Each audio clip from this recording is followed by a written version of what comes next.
Writing skill section is your speech writing. We'll again cover 3 speech writing questions into these sessions.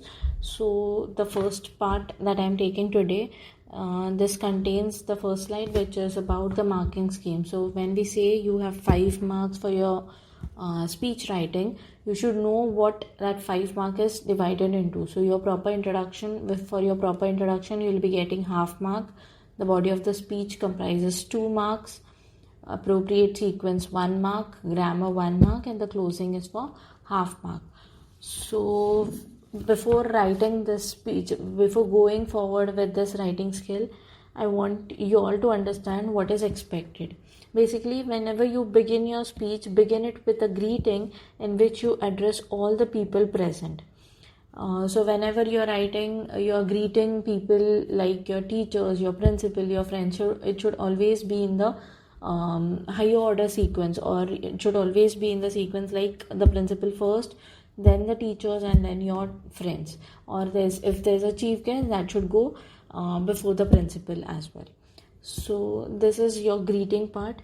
Introduce yourself and the topic on which you are going to give the speech. So whenever you're giving some speech, you need to make sure that you tell your name before and introduce, or just give a brief idea of what you're going to speak, on what topic you're going to speak. Later, include examples in the speech to put forth your point effectively.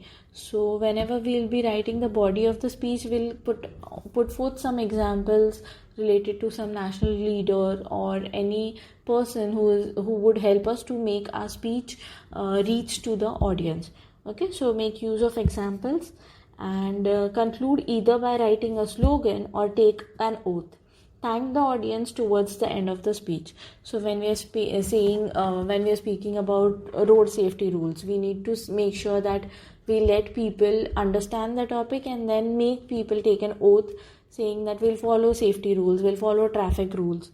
Okay, and then at the end you're going to thank the audience. So this is what is an overview of speech writing. So you need to always keep in mind that whenever you are starting a speech, greet the people, tell your name, tell and give the gist of the topic that you're speaking, then put a body into 1 or 2 paragraphs, but you can use examples in it. Later add a slogan at the end, or you can let people take an oath or vow, and then you can end it with a thank you. Okay, so the question for today, I'm reading the question. Prepare a speech to be delivered on National Reading Day on the theme, "A book holds the power to change a life." So when you are speaking about this topic, you of course understand, when you read this topic, you of course understand that we are supposed to write the importance of books. In every question, you generally get some pointers as help for you all. So you can use those points, and apart from those points, you need to add a good set of sentences from your end as well. So I'm just reading the points that they have mentioned. So the first point is great personalities who have been avid readers. Second point, personality development through reading. The third point, how one develops the habit of reading. And the last point that they have mentioned, pledge to enrich our lives with good books. So in an overview, to explain what they are expecting from us, is we need to mention some names of good personalities that have been good readers, and books have influenced them in life somehow.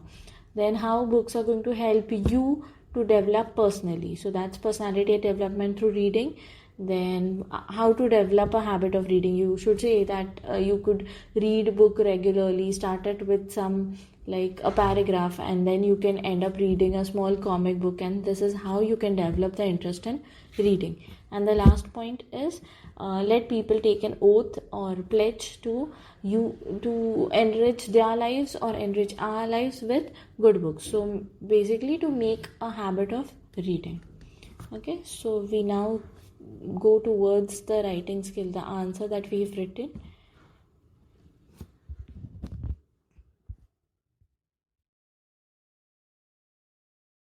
Good morning, respected principal, teachers and my dear friends.